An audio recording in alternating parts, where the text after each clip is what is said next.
We get going, and we had a great RSVP for about 40 people or so, and we figured this would be a pretty hot topic.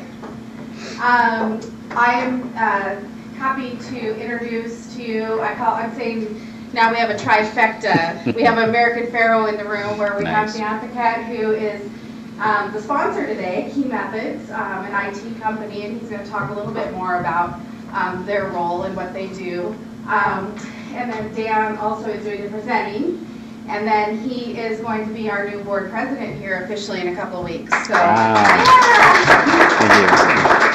so now his job is just to keep me out of his hair, so that I'm not trying to tell him what to do, because I've been the president, as some of you know, for a long time, and lots of familiar, friendly faces in the room today, and we want you to mark your calendar for August 13th. A lot of people know that's our Tech Stomp fun networking event. We're going to have it at Omi Garden again this year, and we've been getting near 100 people or so, which is nice for that venue, especially to get to play games. Did anybody come to the Tech Stomp last year? Yeah, a few. So it's pretty fun. We get to enjoy each other. We get to celebrate innovation in our community, and then we also like to appreciate our membership base, which has continued to grow year over year for many years. So it's a nice, fun time. So Dan, we appreciate you so much. Thank you again for sponsoring today and bringing this very relevant and timely information to us. All right, thank you. So I'm going to go ahead and get started. This morning I was chopping slides out of the deck, a lot of them, just trying to get it trimmed down. So I'll try to keep us on task, but I do want to have interaction with everybody because this is a really, I think it's an interesting topic because it affects all of us, whether you're a personal consumer or whether you run a business or whether you're in, a high compliancy type of an environment like healthcare or banking or whatever. So a little bit about Key Methods. For those of you that don't know, Key Methods is a company here in the Valley. We do managed network services. We do cloud desktops, IP phone systems. So our whole concept is to give you the IT tool sets and resources you need from any device, anywhere, at any time. That's our mission. So that's what we do.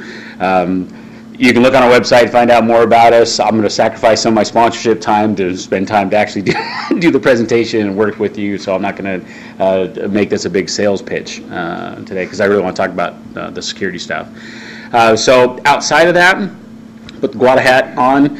Want to make sure that the content that we're doing is stuff that you guys care about, that's relevant, that's timely, that's interesting, all those sorts of things. So please, I don't think we have any official review forms or anything coming out of here today, but that's something that we're going to try to do as we roll out different things you'll see coming this next year, enhancements to our website, etc. But please feel free to let me know. Jenny know, anybody that's representing GWATA here today, hey, I like this, didn't like that, do more of this, don't do more of that. And if you have other ideas or concepts, hey, you guys are the ones that connect people and resources, here's what I'd really like to see in the future, they'll let us know because that helps us drive what gets to come in, helps us determine what kind of presenters to get, etc. So, all right, so with that, we're going to start with cybersecurity, which is a pretty big topic. I am going to just splash the screen up here because I'm going to try to make the content available at some point in time. So if this goes anywhere, I want to make sure, just from a disclaimer, I'm not an attorney. I'm not giving you legal advice. I'm not saying that if you do or do not do these things that you're protected. Okay, this is an informational time for us to talk about cybersecurity in our environment. Hopefully, I'm telling you a lot of things that are going to be very wise and you'll adhere to them. But again, I'm not a legal attorney. This is not our quote-unquote specialty, but it's certainly something that we deal with day in and day out. So today we're going to go over, what are the risks, what's going on in the industry, what kind of trends are we seeing today, some of the basic prevention techniques and audits that you can do to keep yourself safe, identify if something bad's going on in your environment. We're going to talk about penetration testing, vulnerability scans, the kind of deeper dive of how do I know when this isn't my area of expertise? How do I get something that kind of is certified that kind of says somebody else looked at this other than me? And we're just going to skim on some levels of that. I had a lot more in the deck, but I had to pull them out by how much time we had. So certainly one of the concepts is, if this is interesting to you, we may do a 201 class, a deeper dive, whether it's with GWATA, or Key Methods might do a web event or something. So if there's enough interest, we'll go deeper than what we're going to get to do today. We're going to hit the top best practices kind of for small businesses. These apply whether you're a nonprofit organization or even a larger organization as well. But most of us, that's what's going to hit it. And then we'll have some time, hopefully, at the end for some Q&A. So when we talk about risks, I like to start with the concept of security. So what is security?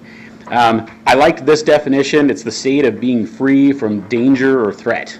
Right? So, and then I read it and I said, okay, so I never feel secure then, because there's always imminent danger and there's always a threat that's out there. And they made me think, so does ignorance basically make you safe? So if I don't know about it, it can't hurt me, right? I mean, that's the concept.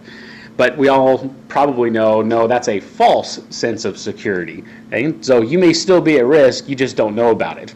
Okay? And that can be true for the cyber world or the physical world. You know, if you're not attentive, you don't know what's going on, you know, you may get in trouble. So how many of you guys feel secure here today now we define that? You feel secure physically in the room? In the space, let's talk about physical security. We live in Wenatchee. It's a nice town. We had a guard at the door. We have one way into the room. You know, feel fairly secure, right? We haven't had any big outbreaks in Wenatchee from bad things happening that happen in some big cities. You know, so that gives us a little sense of security. You know, why? Well, all those things that I just said. So what I'm trying to point out here is each of us has our own background. We have our own knowledge. Maybe if you're brand new to the area, you don't know if this is the safe end of town. You don't know if this is a safe place, right? If this is all based on your past experience. When we talk about security in a business world, it's very similar. You only know what you know, and that's what we're trying to accomplish today, is to help you know that a little bit. We also determine what level of risk we're willing to take. Some of us mountain bike, some of us skydive, some of us do all kinds of things that may be risky to other people, but we know that going in, and we choose that risk for ourselves. But when we talk about business, okay, we have to have some kind of standards, right? And why? Because we affect other people's lives, right? They're our employees, they're our family, it's something we need to care about. They might be our customers, right? So we can't just say, well, I'm going to take that risk, because it's not really my decision to make. So I like talking about the physical world a little bit more. When we talk about physical types of security, you know, they're different based on public and private, and they're different based on the assets being protected, right? So if I go to a bank, right, the way that they protect, hey, that was a good one. when they protect their assets, it's probably a little differently than the way I protect my home. Right? And it's probably different than the way somebody else might protect their home. If I have a $6,000 mountain bike, I probably protect it differently than I do if I got my old beater that I'm just kicking around. Right? I'm going to lock it up. I'm going to be a little more observant of what's around me. I'm going to watch see if I'm being followed. All those kinds of things. When you think about cybersecurity, just think about security in general. Right? How do you deal with your own physical security? You probably need to be thinking about your cybersecurity in a very similar way. In the real world, we tend to know when there's been a breach. I come home, the door's propped open and the lock's busted. I walk in, my big screen TV's gone. It's like, I know there's a problem. Cyber world, not so much. You may be a victim and you don't even know about it. Right? So we need to be thinking about that. How do we monitor the physical world? Again, we have security cameras we can put up. We can do audits and have somebody walk around the premises. There are very defined things that we know how to do because it's familiar to all of us. We grew up that way. So we want to get you educated so that you treat your cybersecurity in a very similar way. And then we know how to prevent risk, right? The common things of locking the door. If I left it unlocked, you know, if I turned the lights on at night versus having it all dark and shady, there's just certain things that you know to do. We're going to pick up on some of those today. And unlike in the cyber world, in the physical world, you know, if you have high value assets, you're probably a target. start flashing the wad of cash around, you drive the fancy car, you live in the big house, you do have the big ring, all those little indicators are, I have an asset or something that would likely cause me to be a victim of somebody wanting to take that from me. We don't get to see that in the cyber world, as we're going to see, where it's very nondescript. We all have something everybody wants. We have credit cards, we have identifications, we have access to passwords, we have bank accounts, right? So we're conduits to everybody else. So I'm just as valuable as you are, as you are, as you are when we talk about cybersecurity, right? Because those things matter. So the big thing here, the takeaway to remember is you are a target, right? Doesn't matter if you're rich, doesn't matter if you're poor, doesn't matter where you work. So you have, if you do anything electronically, you are a target. You're valuable to somebody out there. And criminals know this. So when we look at small businesses, we all think we're safe. We have other things to think about other than security. I have a business to run. I have employees I need to pay. I have customers that I need to satisfy. So I'm not spending all my time trying to protect my assets. So I'm trying to protect my assets in a different way by making my business run.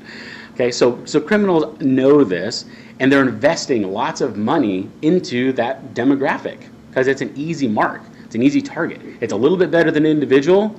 It's not a really big company that's probably got lots of IT resources and pounding away on their security and have massive compliancy. Let's go for the easy guys. Those are the small businesses that are busy every day. Even in the big boy world, a lot of boards are being misled, by their IT departments. Yeah, it's okay. We got that covered. Don't worry about it, right? And sometimes those guys are in denial. The information technology and information systems guys don't often get lots of support because maybe the board doesn't understand what you're trying to do. I need more money to do X or Y or Z. Why do you need that? We didn't need that last year. Yeah, but security threats changed since last year. We need more money here. So again, it's not getting funded properly. And companies, this is the hard one here, are typically infected long before they know it. Right? So bad things happen in the inside, like a cancer, well before you ever see it exposed in symptoms, right? So by the time you know about it, it's too late, typically. Right? So that's why it's great to attack us small business people. So you look at what's going on in the industry, many of the exploits are targeted specifically at small business. So here's a couple that I know there's people in this room that have probably had this because some of you guys are clients and I know about it and I can't disclose. Okay, but we've got things like here's your FedEx package you missed yesterday. Click here to get your shipping receipt or whatever. AT&T messages, here's your new, phone setup, here's your new voicemail password reset, here's your UPS, here's your whatever, right? It's targeted right at small business because we know, criminals know, that small business cares about their customers. Somebody wouldn't be sending this to me if it wasn't important, and I got to act on it because we got to make clients happy. We got business to run, those kinds of things, right? So that's what's happening. And it goes on and on and on with the types of risks and things that are out there. Everybody's seen what's happened with Sony and all the actors and everybody's photos. And there's just tons and tons of things that are happening these days. A good place to look, and I did keep the link in here, and as I said, we'll publish these out so you can see them. But there are organizations that's all that they do is track what's going on in your area. And this is actually as of this morning. I pulled it up and said, okay, so Kaspersky's gotten hacked and they don't even know how many records. The Holiday Valley Resort got hacked and we don't know how many records. Oh, the YMCA got hacked, don't know how many records got compromised. But this is just today. And if you look at some of the big ones, so they also keep track of who's the biggest, baddest ones. These are ones that you probably know some of. The big eBay, the Target, the Home Depot. These are things that have made it all the way to the news when we start hearing about them. Or we get that little nice letter in the mail that says, we're sorry, we have to cancel your credit card. And oh, by the way, there's a bunch of people that have your social security number and, yada, yada, yada. So we've kind of been through that drill. But this is a good place to kind of check and see what's going on because if it's in an industry that you're in, you might want to pay attention. So somebody's figured out a good way to hack into a particular vertical. The other thing that's going on is just changes in technology. So just like criminals of the past, you know, you could keep them out maybe with a chain, you know. That was till we invented bolt cutters, right? And then you could keep them out with, you know, electronic surveillance, and that was till they figured out how to, you know, so they're always figuring out how to one-up whatever you have. Well, today we have software as a service. Lots and lots of things are going out into the cloud. Key Methods, we do a lot of stuff in the cloud as well. Okay, well, now your stuff isn't physically on premise, it's somewhere else, and you got to go there to get it. So we need to make sure that the way that you're doing that is in a safe and secure way. We have infrastructure as a service. So I might rent my equipment and stick it down at the CTC. I might stick it at GoGrid or Rackspace or something like that. Again, my stuff is removed from my environment, so now there's a link of getting from point A to point B that needs to be taken care of. And then anybody know CAS is actually the cyber criminal, it's as a service. Believe it or not, there is a black market, an underground, so to speak, that's a whole industry that is just about buying credit cards, buying names, selling sites to go get stuff, okay, that's out there. So it is its own industry now. It's not just some, you know, a kid hacking into your computers. Other things that are changing, in the old school, this used to be very sophisticated. This is the mob, you know, or this is a very strong group of individuals that are you know, physically housed somewhere. They bought all their own servers. They, you know, they made their own industry themselves. And you can kind of catch those guys because eventually someone's going to screw up, and you can find those servers that they bought, those people that they hired, etc. Nowadays, because we have just like the ability to spin up a brand new company and use all these technologies to get up to speed quickly, our criminals can get up to speed quickly now as well. They're using the same types of tools. So they have a distributed network, right? So they're pinging, you know, network traffic all over the place so you can't trace them. They're borrowing unknown sites. They're hacking into our own equipment to use those to hack into other people's equipments. They can buy them or they can host them, they can rent them, they can cloudize them, they can do all that kind of stuff. And it's cheap. Okay, so it used to be if I had to buy those $100,000 worth of servers, I had to find a good criminal that could back me. Now I can start it for $20 a month. Right? I mean, it's a totally different world. Here's some for real, you can go look them up, cybercrime for hire organizations, that's what they do. Do you have job postings that you can go find a job as a hacker? We have payment systems. That's another thing. We don't need to pay in cash anymore, right? We have bitcoins, we have web money, we have perfect money. We have different methods that we can transmit value that aren't tracked by the government, that can't get, you know, traced as easily. So lots of ways to get paid for all this criminal activity, and actual marketplaces to house all of the tools, all the people you need, all the funding sources. You can just go directly somewhere and be in that business. That can be your business. That's our business, so that I want to be in that business. Here's a bunch of plug and play, less than $200 in most cases, tools that you can commercially go buy to do stuff. Free. So I'm not a criminalist, and this isn't a specialty of mine. This is just, you can go out and easily find it. My kids can go find out how to do this and exercise it if they want to. Okay? So lots of things that are out there. Here's a very specific one that's called Spy Eye. And what's interesting about this particular one, no, stand up so I can point out some stuff on the stuff here, is you can pick what you want. Okay? So I want to buy the credit card grabber, and I want to do, you know, I have options of how nasty do I want to be. It changes how much I got to pay for this tool. Or I can go buy information. I can buy screenshots from my favorite, you know, actor or actress or somebody famous. I can buy a tool to just snag somebody's emails. Right? I can jump into FTP accounts and go, you know, steal people's drawings and CAD, etc. I can even grab people's certificates off of their servers and Exchange servers and things like that, so I can then spoof them and pretend that I'm them digitally. So lots of ways to do this kind of stuff. So it's great that they have all those tools, okay, but those tools are only as good as we let them be, right? Because unless they get on my stuff and in my network, that's great. You know, have them out there, but don't get into my world, so to speak. So malvertising is now on the rise. So what is that all about? Well, people will set up a website, and they're running a business now. So just like the rest of our business, we want to go get clients. We want lots of them. We want leads. We want active leads, good leads. We set up a website and we advertise. Okay. But the issue is we're advertising as if we're somebody else, right? So I'm pretending I'm Yahoo, or I'm pretending I'm, you know, some other legitimate network, some other legitimate business, and it's very easy to just copy and paste off of legitimate websites and make it look just exactly like theirs.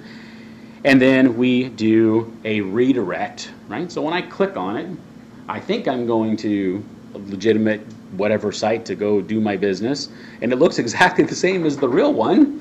Okay, I mean, the government did this when we did our healthcare, right? There was like spoofs that looked exactly like get your healthcare from the U.S. government, but you're getting your healthcare through a paid place, and they may look exactly the same. It's not by accident. It's because they want you to make a mistake and think that you're on a legitimate area.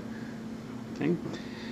So they redirect you, and then they exploit something. Okay? So they infect you. They put something on your network, okay? On your device, on your cell phone, on your something. Okay? And then most of the time it sits there because they don't want to draw attention. So now we've just put something there. Okay? You can read, there's, and you'll see this a lot of times. So the New York Times, popped up and said, hey, if you get a message that says this, it's not really the New York Times. Hey, if you get this message, it's really not your bank. There's a scam going on. Right? Then half the time you look at that and go, but is that a scam? It's like, how do I know what to trust? So it's really difficult.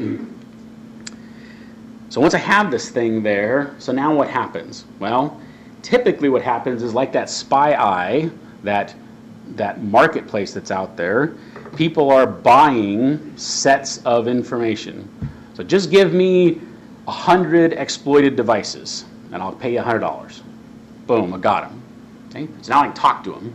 Now what am I going to do? I'm going to either exploit it by putting something there, some ransomware, some malware advertising, a keylogger to grab your passwords, screenshot caps. You're putting something on your machine to do bad nasties, right? And a lot of times, like I said, that first infection isn't even putting anything on there that's necessarily damage. It's just waiting. It's just a place that can be sold. It's a token waiting to be sold to somebody else to control. Okay? How many have seen that screen? How many people have the unfortunate and seen that? So again, some of our clients have been down this. This is the crypto locker that we talk about. This is your time. This is how much time you got left to pay me money, or we destroy all your data. Right? So you have pay me that time, and I'll give you your data back. So they don't even do anything other than just give you what you already had. And you can see the derivatives. This used to just be crypto locker. Now it's friggin' everything locker, right? It'll be the Tuesday locker next week. Do they give your money back? Do they give your data back after you get your money? You don't know who you're dealing with, and you're dealing in bitcoins. You're dealing in values streams that can't be traced. Okay? So if you have no backup, and that's your last ditch straw, and it's $500, and you're a business and you can't do business at however many $1,000s a day, you take your risk. And then you're always wondering, great, I got my data back, and I bet I got about 18 other things in there that I didn't want that I'm going to get exploited with tomorrow. I mean, so, yeah, it's a bad deal.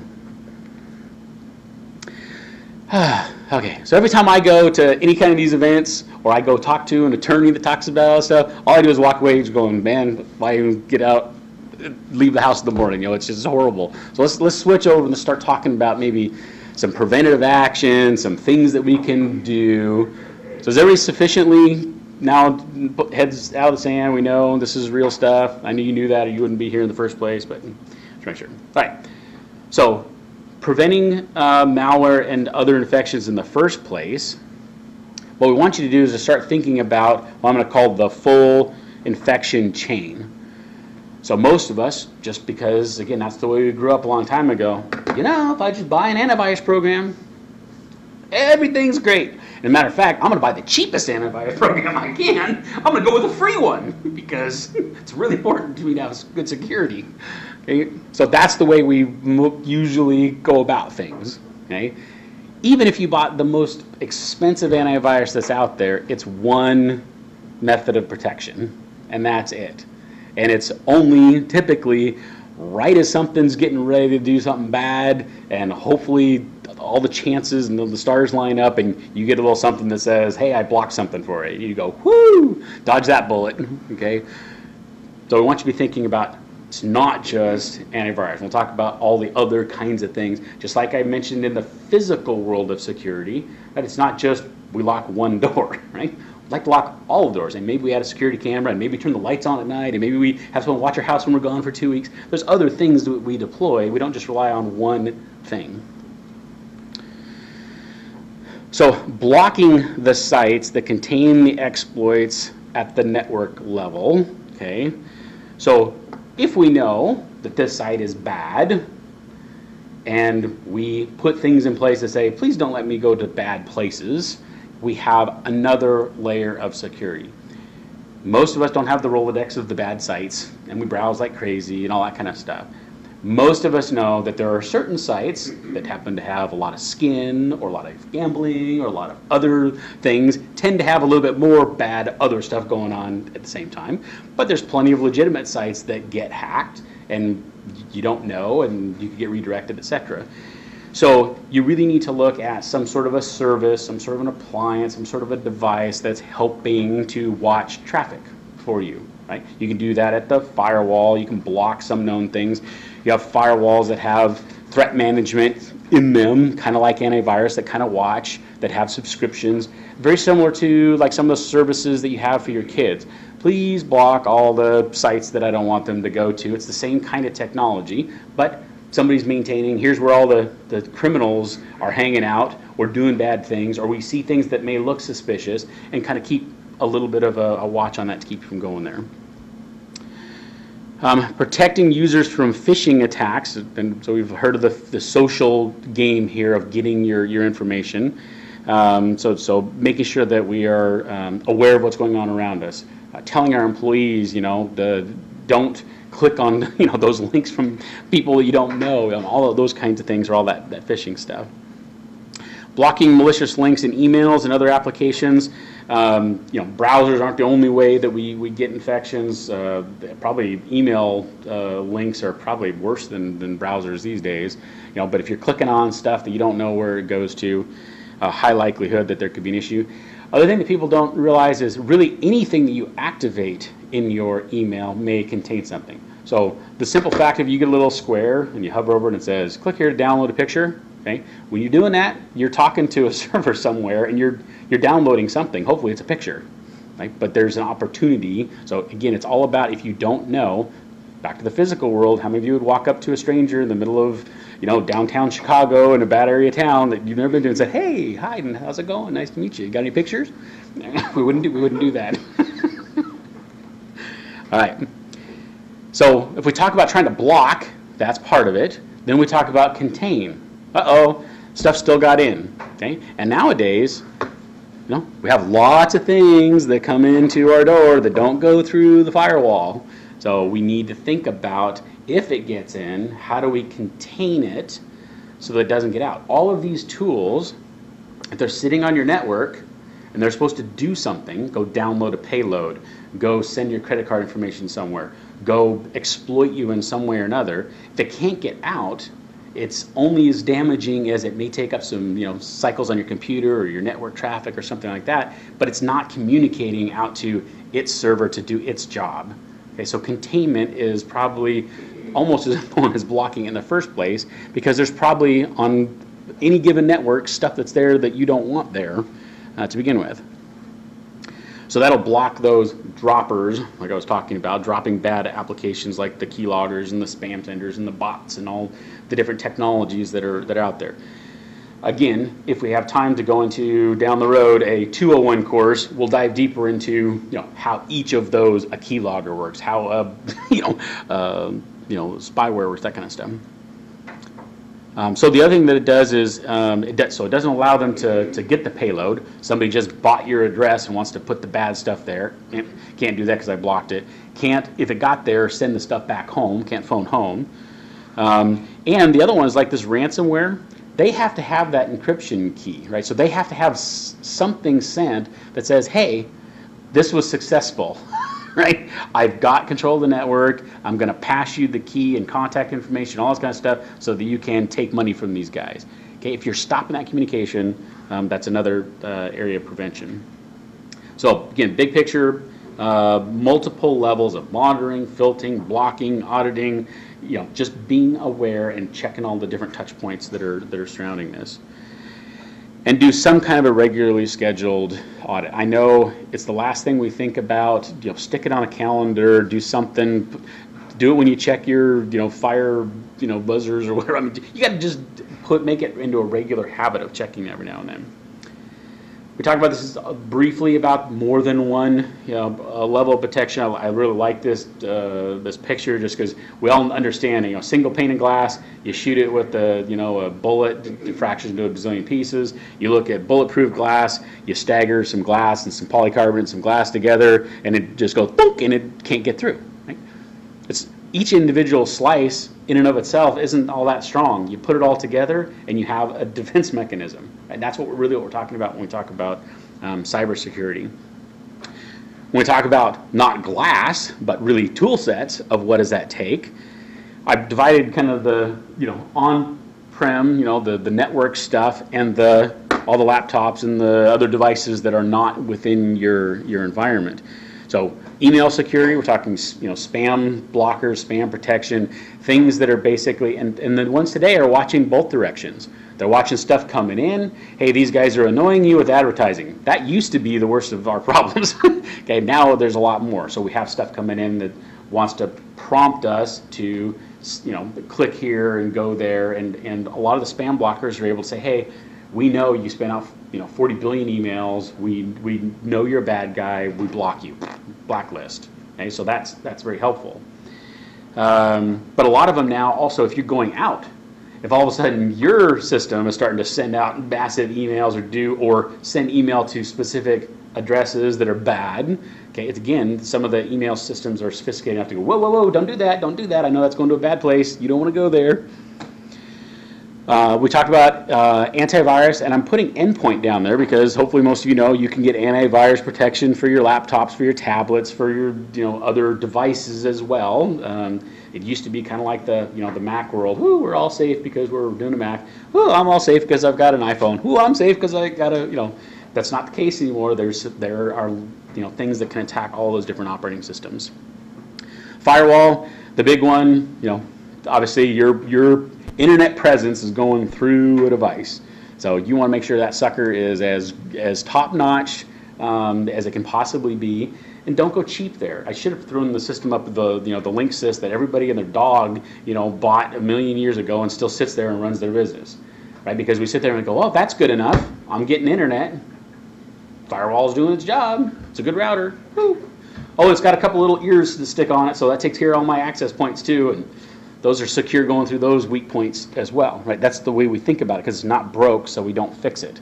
Okay, the reality is how many times have you updated your server, your workstations, those sorts of things in the last however many years? Okay, that's a network device that's extremely important, right? So if the processor speeds need to go up on your equipment, probably needs to go up on that guy too, because maybe it can even try to keep up, but how much traffic is going through it? Is that processor able to keep up and do all that filtering, checking, doing all that stuff fast enough that you get a real-time good experience and it actually didn't let something slip through? Right, so that firewall is extremely important, and it's important that it has updated subscriptions on them so that you actually have antivirus that's working and you have support that's working if you run into a problem. You can audit logs, and hopefully it's something that most of us probably aren't going to go do it ourselves, but at least somebody can run some tools against it to monitor it, see what's going on, check it, audit it occasionally.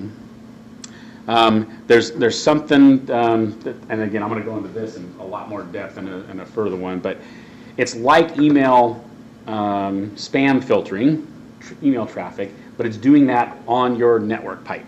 Okay, so basically you're redirecting your network traffic through a service that's checking everything going in and everything going out, and it's got updated every minute kind of a database of where the bad guys are, and it just flat blocks it. So if you're trying to go to the known CryptoLocker site, it just stops it. So even though it got out of your network, it got out of your firewall, it's stopping it before it gets out into the bad guy's hands. Okay? And there's more and more of that type of security that's happening today. And then of course, having training and having some kind of a policy, make sure that your staff do the basics, know the basics of don't go to certain places, etc. And I put big risk here. So the thing that a lot of us are forgetting is even if I have an awesome firewall, if the guy brings his laptop home to his house that's got that cheaper firewall and does business at home, maybe accessing your work from home, doing whatever they're doing, but they bring it back in, it's now infected, and then it spreads all over the network, right? So this bring your own device has a lot of things that go along with that. The good thing is maybe they paid for it. The bad thing is you got a lot of business data on it, and it may have a lot of stuff that you don't want on it that's coming in and under your network. So we kind of talked about that layered approach. Here's kind of a pictorial of what I was talking about before. Your inbound and outbound stuff basically being checked, right? So you're preventing the malware from coming in because it's going through the filter. If you do get slammed with something, your outbound traffic is blocking the botnets and stuff and doesn't let them out. And there's some added bonuses here of you now also can manage the content. Okay, so you can actually see, and it's to the discretion that you want. You don't need to spy on everybody, but you can see my facility is using 10% of its bandwidth, 13 hours of its day, 450 hits on pages, however you want to measure it, of going to different sites, different categories of different sites. Or, oh my gosh, didn't realize that we're streaming movies, streaming music, doing all these other types of things. Maybe that's why we don't have any internet speed. So you get this added benefit that's maybe an efficiency thing as well as protecting your network. So some basic auditing. What are some things that you can do yourself or ask others to do for you? Talked about the firewall activity and logs. Tried to kind of highlight the big ones. So what you're really looking for here is the keywords repeated activity, repeated events. So your firewall, how many people know where their firewall is in their business? Even physically located. Okay? So that's probably about what I would expect. Okay? So it is, like I said, the key to the door. You may or may not know that it's locked, but everybody else in the world just sees that as a number.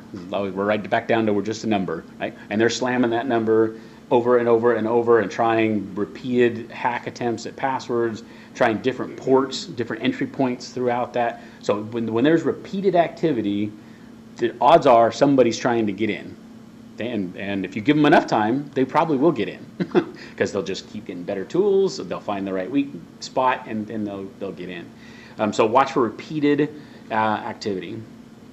And then any configuration changes. So if the configuration is changing, a password on it's changing, those kind of, the ports are being owned. If something's being changed and you didn't change it, real high likelihood someone's getting ready to do something bad. Wi-Fi access points and logs. So we always forget, oh, well, there's, and sometimes it's on the same device, like I said before, but if we have an access point, it's the who. Okay, so I was joking with, we had a GWATA event last night, and I was joking about, I was halfway thinking about coming in here and just putting in one of our access points from the office, calling it the CTC public access. That's password, there's no password, right? Anybody can get on it. Go ahead, hop on it. It's right there. Okay? You don't know where you're going, right? So that kind of stuff can happen. Who knows if somebody drops an access point out in the parking lot outside of your building? Would you know? Right? You think you're getting onto a legitimate site.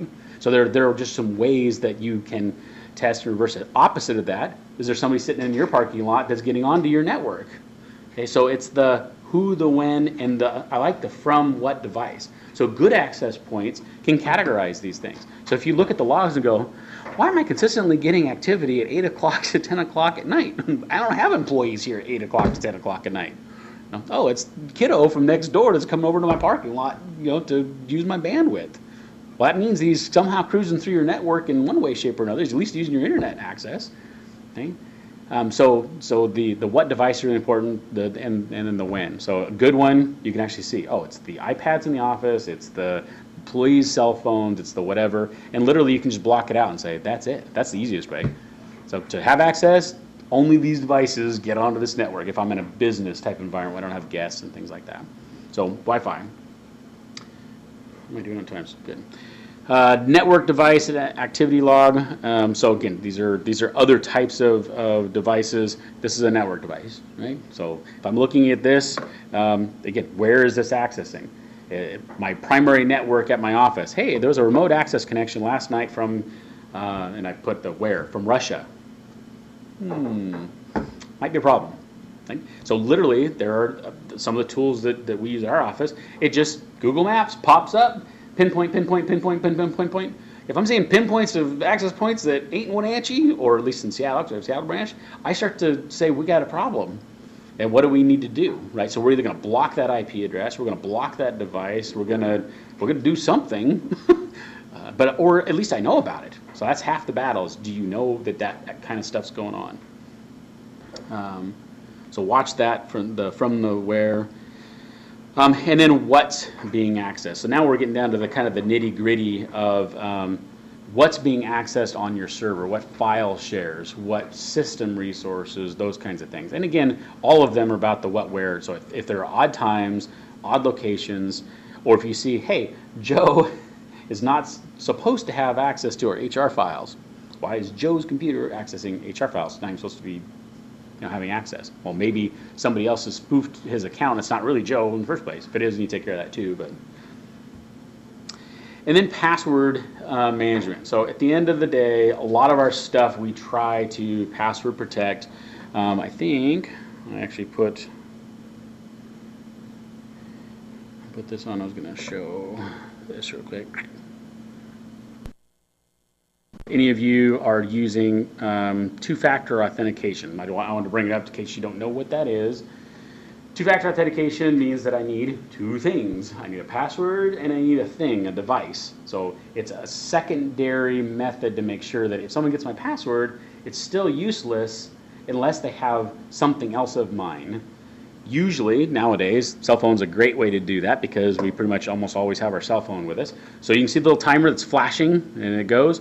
So if I try to access some of these services, okay, I have to have that code within that 30 seconds or whatever that thing spins for it to turn on. So even if somebody was watching on my shoulder and watched my password being typed in, great. You still aren't getting into those things unless you stole my phone too, right? And there's different ways that can work. You can do that through text. There are applications like this. There are little credit card things that have numbers on. There's little key fobs that you can shove in. There's lots of different styles of these things. That's called two-factor authentication. Great way, especially on mission-critical stuff. Right, so if I'm logged on to our primary major servers or anything to where somebody could hack my account and get to my clients, it's got secondary authentication on because I don't want that to ever happen. So penetration testing and scans. Let me flip over. I didn't get up there again. This one. So now we're getting kind of deeper. So if you're a bank, if you're a HIPAA compliant type environment, if you need somebody that is an expert, you saw the disclaimer I threw up there at the beginning. You need someone to certify that you're protected. Probably going to be looking at a third party. There's a bunch of them that are out there that can be hired for service to do a very specific security compliance type of audit. Usually they require tools that can be expensive and they require some kind of special skills to do. And they're going to do internal and external. So they're going to sit on the inside of the network and try to burrow their way out. They're going to go from the outside and try to burrow their way in and see what kinds of risks or vulnerabilities that you have. Biggest thing that you need to do is determine whether or not you should do it. And I'd recommend, even if you're not a compliant type, find out what it costs, have one done. We actually do a level of this that is not certified, but is much lower cost that gives you a good general feel for that. But basically take action on the result. I'm going to show you kind of a quick scan of what a very kind of generic one looks like and what it kind of looks at. So when you engage with somebody, ask them, what am I going to get for that, however much money you're going to give me? Can I get a sample of the report that you're going to provide me so I get a feel for the types of things you're going to check? You should have some sort of a checklist of this is what's going to go through. And it's going to check things like what kind of servers do you have and what kind of password policies do you have and what kind of ports are open and the basic stuff that's going to be happening in your environment. Are people resetting their passwords, etc.? Should come up with a general risk score. So how risky, of environment do I have? And then kind of the hit points. Okay, the reason that you are at risk is because this. You don't have antivirus. You're not changing your passwords. Your password strength policy is not good enough. You have inactive users on your network that you fired 30 days ago, but they still have active accounts. I mean, all of these types of things are the little details that are the exploits that a lot of people use once they get into your network to do the type of damage that's out there.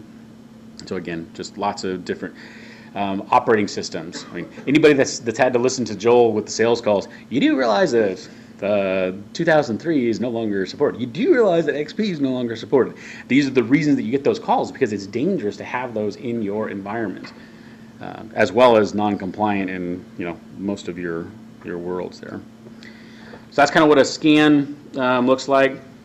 Here's another one. I blocked out client info. I don't know how well you can see it, but this is network failures, right? So how many times has somebody tried to access your account and couldn't, right? So here's all the in the past 30 days, 7 days, 24 hours, how many occurrences has that happened? It's natural.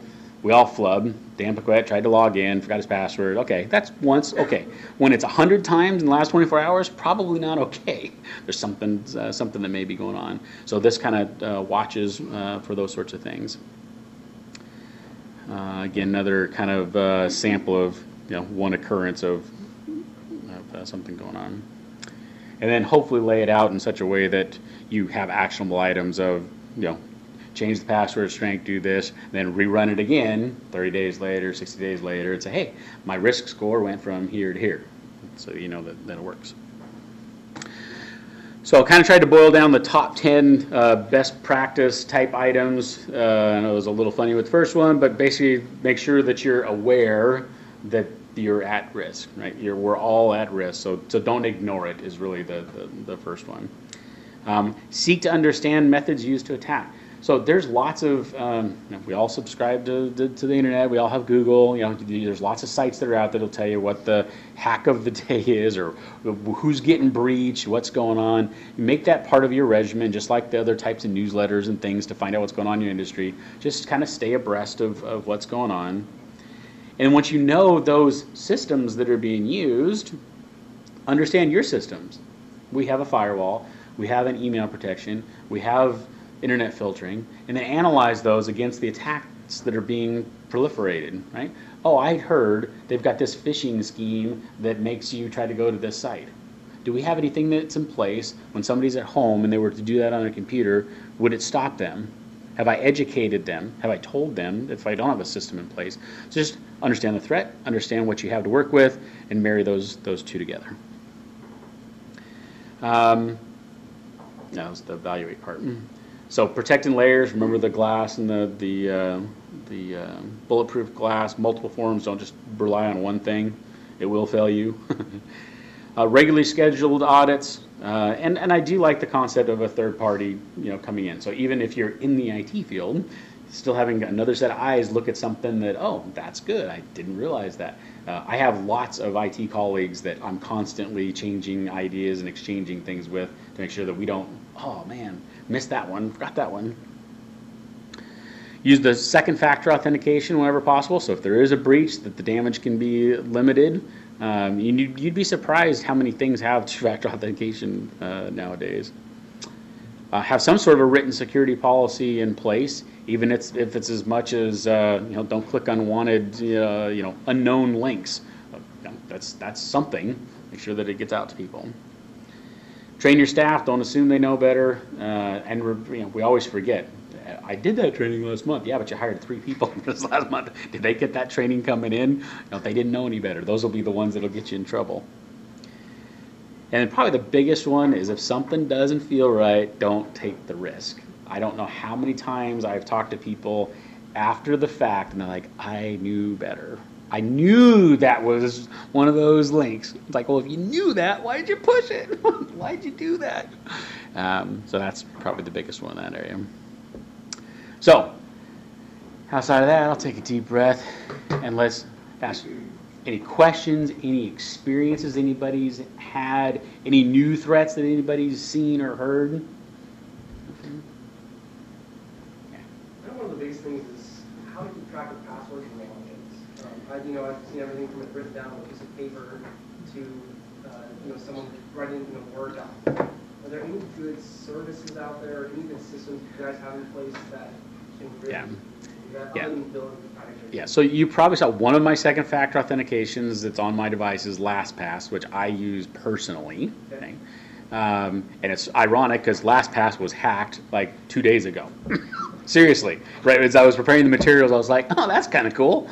But it explicitly went in. So the way LastPass, or I guess the types of things to look for if you're going to get a password manager is encryption of your stuff at rest and in motion, right? So the whole concept of encryption, the way that they crypto lock our devices is they use these big old algorithms and they encrypt stuff and it needs a key. Okay, so as long as the stuff that's on this device, if I have my passwords on here and it's encrypted and the device gets stolen or whatever happens, at least I've got it not in plain text. If it goes from here to a website to update it when I make a change, I want to make sure that it's encrypted in motion, it's encrypted when it gets there, the keys are checked. So they're certainly not Word, not Excel, not the Notepad, not a lot of other things. So make sure that it is encrypted.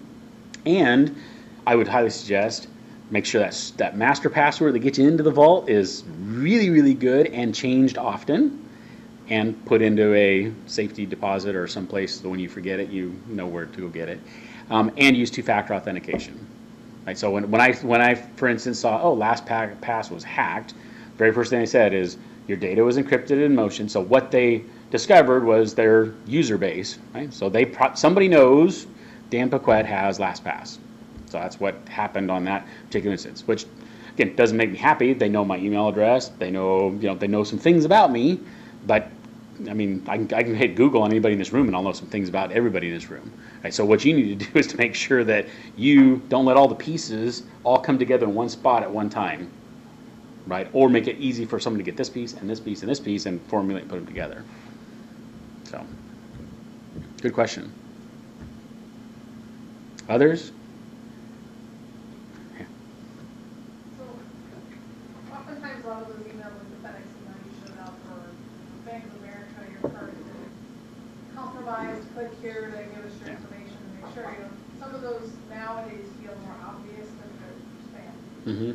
But I guess the piece that I think about is the repeated emails that I get that I don't know. Want to, they're just more like a newsletter or more like just some information. Yes. And an unsubscribe button here. And I haven't heard of any of those being. Yeah, there are plenty of those, and so I have mixed emotions about that particular one. A legitimate site, if I'm dealing with Amazon or you're dealing with Key Methods, if you hit unsubscribe, it's legitimately going there. It actually gets removed and people don't bug you. That's great. But if it's from somebody that you probably didn't even sign up for in the first place, right? They bought your email from somebody else, so you didn't even sign up. That's typically telling them, yes, this is a valid email address that's still active that somebody's reading, and you get pestered more. So Is that what happens at Craigslist too? Like when you say you don't want to be emailed, but yet they come through, but they're wanting you to legitimize, right? Yes, well, that's why you see most people will spell out dot with DOT. They'll spell out, they'll make it to where doesn't look like an email address, doesn't look like, that's why you see all these funky, what are they doing that for? But so it doesn't get picked up on a scan type of a thing. But actually you triggered something else with your question. If you do get a hyperlink, click here, Okay, if you right mouse click and look at the properties, that's the very first thing that I should put that in there, but amend that. But that's the first thing that I always suggest is to look at it, because if it's, Timbuktu, Taiwan or something, oh, that's probably not it. I mean, it needs to and be careful, because they're smart enough to know that we're now smart enough to look for that. So they'll make it look like, Amazon.com. So you don't want to do Amazon.gonnestealyourblind.com. Right? That's not Amazon. Right? Anything dot something else, not Amazon. It better be something .amazon.com, like, at least. And even then, I feel comfortable with it, because it's difficult for somebody. They'd have to hack Amazon, take over that subdomain type of an activity. That's a good way to watch. Yeah, good question. I was curious, when you talk about, especially centers like this where there's Wi-Fi, it's free, Starbucks, whatever. Mm-hmm. More and more people, the devices are getting smaller, they're portable. So how do you protect yourself when you're a mobile person and you're living on the go with your computer? Yeah, a lot of people won't like this, but don't use it. So use your 4G or something that is an actual, I own this, I pay for it, I know it goes from this point to that point, so it's much harder to crack. Use a wired line. So if I'm in a hotel, I almost never use the hotel Wi-Fi. I'll hop onto the LAN connection at least, because at least I know that's physically in a wall and probably goes to their wiring closet, I hope. Don't do sensitive information. So that's probably not the time to do your online banking is over the hotel Wi-Fi, network. It's usually poor performance anyway. And then the last thing is just to make sure that whatever you're doing is encrypted, when you're seeing the lock and you get the verify and the confirmed and, some of the different things that are out there that let you know that you actually have a legitimate connection. That'll help too. But yeah, some of those is it's probably just don't do really sensitive stuff on questionable network. Even walk into a business center at a hotel, right? It's wired. You have no idea, other than getting a pass for the airport to get on the plane. I'd be just careful about what you do on that. Some of the stuff at our office where we have your entire cloud desktop and the whole channel's encrypted. Okay, so I know there's nothing that's maybe being left on that machine. Little different deal, but even then I'd be cautious. I'm always cautious. Then you still get burned. I would add maybe you could use a VPN or something. Yeah, it's similar to you can lock stuff down. The problem I have with that is most of the a lot of people don't know how to do that, or it's complicated or whatever. But in your experience, does switching to cloud services generally make you more secure? That is a really loaded question. So what do you think, Martin? Think it makes you more secure? I like your answer. You like my answer? Yeah, because you don't want to just dodge it. So I personally think any and all forms of electronic communication can be hacked and are probably just as vulnerable if you neglect them the same way. It's probably the politically correct right answer, okay? Because there's nothing that is foolproof. And the moment you say that it's foolproof, you're going to get burned. I like having everything in one spot. Okay, so the thing that I like about the cloud is at least I have back to that master password. I know where it's physically located. I'm not routing into Timbuktu, and if it's hacked, my stuff's not there, kind of stuff. And my launch point is always the same. I go there, and it's just like having my desktop. When I sit down at it, I feel pretty secure because all my stuff's there. I loaded it. It's mine. I logged in with my password. I feel pretty comfortable. If you're doing a full cloud solution where it's the same thing, everything's there, and I feel kind of good about that. When you start getting, I've got my one app over here, and I got my Salesforce over there, and I got this over there, and I got this over there, and this over there. I use the same password for all of them. Then I start getting a little bit more nervous, right? Because now I've got more risk points. Right? Doesn't mean that it's not as secure. It just means you better use the same diligence on every single one of those access points. How was that? You want to add anything, Mark? I know that's your space too. Well, I just think it goes back to what you said. It's the newsletter. It's like who's the vendor you're using for your cloud service? Right. But the bigger the vendor, the more likely they are to be attacked too. So it's for small businesses like probably most people in the it's very hard to do any due diligence to really know what sort of security service providers put in place. Yeah, that's probably really good. I mean, if you're dealing with Microsoft, Office 365, like they're big, so they're a big target, but they're also spending lots and lots and lots of money in prevention, so you get that best of both worlds. If you're dealing with, Joe Schmo in his basement that's, dealing, give you an email box, for X a month, who knows what they're doing. And generally, they're strapped for cash, and I guarantee you they're doing things as cheap as, possible. All right, answer the question another way, that your comments on this, I think this goes back to your own personal habits again. It's really more about what you do a lot of times than what the vendor does. So Office 365 is a really good example, because instead of Office 365, and a lot of my clients ask me to do this, the very first thing you can do is go, change password policy so it never expires. Yes. And because we all want the convenience of not having passwords that expire. But is that really a good habit? You ask yourself, and I'm going to use the same password I use for my banking site or for Target, right? Exactly. So we all want the convenience, and then we also want to be protected. So I think it really goes back to our own habits a lot more necessarily than like the vendor. Yeah, it's like back to that physical security. I'd love to not lock the door in my house. It'd just be one less step that I got to do when I'm going to walk in.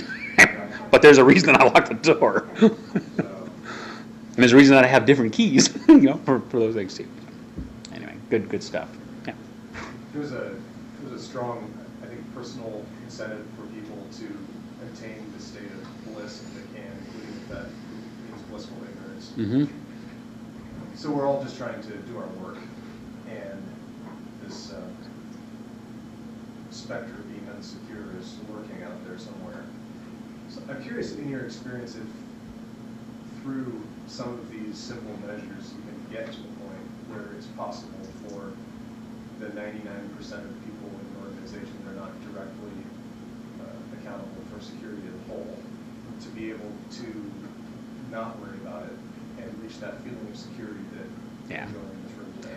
No, it's kind of the guys at work say I do analogies all the time. So I love analogies because it helps my brain think, and I look at that as akin to like your health, how you take care of your body, right? So I could work out every day of my life and do everything else and drop dead, of a heart attack just because, right? There's stuff still happens. So you're going to worry about it. It's kind of back to that personal preference. I know something's going to happen at some point in time. If I've done my due diligence and I've done the best that I can do with the budget and means that I have, I go to bed sleeping well at night. Right? That's to put the question in a little bit more pointed way. Say you have a customer service representative or a salesperson or an equipment operator, and they interact with their digital services periodically, like everyone else. Is it necessary for them to be thinking a lot about security? Yeah, the trying to expect them to is a sticking your head in the sand. They won't, right? So as an employer, you have to put those things into perspective. So, for instance, on my laptop, even though I'm the owner of the company, I have stuff on here that tracks every single thing that happens on this computer and every single website that I go to.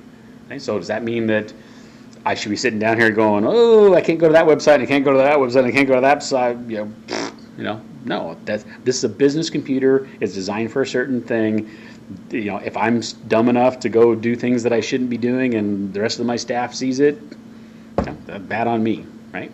So it's, I think you need to take that approach to the degree that's necessary for the type of industry that you're in. So if you're in an industry where your risk or loss is going to be lost to your business, that's one thing, and like I said, and I think you can make that choice. But if you're putting other people's information at risk, I really don't know that you can sleep at night. I mean, you just have to continually always go to that next level and that's what I was saying, do the very best that you can. Know that you didn't go cheap. I bought the internet traffic service. I bought the monitoring service. I've got my firewalls up to date. I'm paying attention and doing everything that I should be doing. It just seems like that's a pretty substantial difference probably for a lot of organizations. So if information security, awareness, consciousness, and stewardship is the responsibility of every employee, that represents a lot of training, a lot of accountability in terms of how performance is measured in evaluated, those kinds of things. Yeah. That I feel like probably a lot of companies are not doing. Well, we're in the days now where you cannot, I should say that, you always have control. It's very unlikely that you can control every single little thing, right? So if we give an employee the right or the access to use Office 365 from home or their personal device or whatever, I cannot enforce things that are happening on their home device or whatever. I can make a choice to say that we are not going to do that. You only get a phone that's issued for me, a computer that's issued for me, and I literally have the power to lock these things down. At 5 o'clock, all of our network activity goes dark. You cannot log on. Passwords are ineffective. There are ways to do that, and if you're in the right type of environment, maybe you go to that extreme. But that's back to that weighing the pros and the cons. That's great. Is it a myth, or is there some truth to what some have said that Mac products are more secure or safe than PCs? I think I was trying to remember who brought up the point. The bigger you are as a target, okay, the more dollars that are invested, right? So back in the day when Mac didn't have very much market share and when iPhones and things came out, so the two things, you got to be a big target and you have to have your product out for a little bit to be able to be futzed with, right? So I don't know that there's truth to that myth. I'm sure there's plenty of people that are Mac lovers that say, yeah, it never breaks down.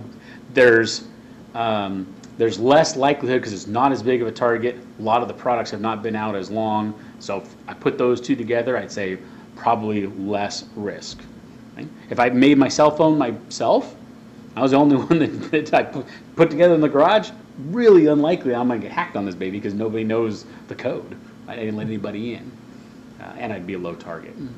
So I kind of hear you saying, yes, that's probably still risk with Mac's products. But yeah, there are vulnerabilities, but so I don't want to lead anybody to believe that buy a Mac and you don't have to worry about it, because that's not the case. And you're still traveling over the same network shares and things that just like bringing this device in, right? It still is part of that ecosystem.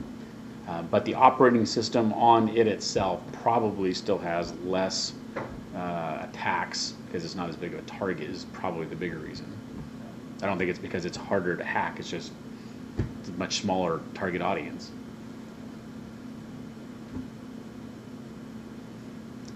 Wow. Everybody exhausted? So if that's the end of the questions, did we go deep enough? Is anybody interested in the future to do anything deeper on keyloggers, screensavers? Do you need to know any more about the risks? What was this at the right level? Give me some feedback. I'd like more solutions, to know more about the different. So go dive deeper into this type of firewall, this type of filtering system, this type of, and you can go a long way on like just one of them. Yeah. So, okay. Understood. Okay. Any other comments, feedback? Wendy, Jenny, Yes. any closing remarks or anything we need to do from GWATA's perspective? Great. Thank you so much. I think it was really Thank you. I think we're just about, I think I ran you a little over there, but not too bad. For a few minutes to chat. Okay. Yeah, I'll hang up for a while. All right, thank you very much for coming. Thank you.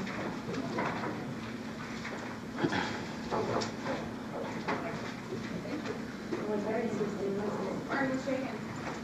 You got your card with you? I think On a couple of those points to your question there about additional.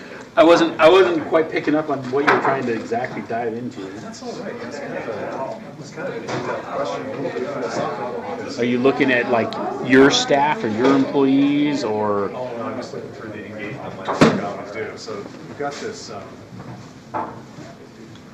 perception, as individuals that we want to be able to concentrate on the thing that we do, concentrate on our work.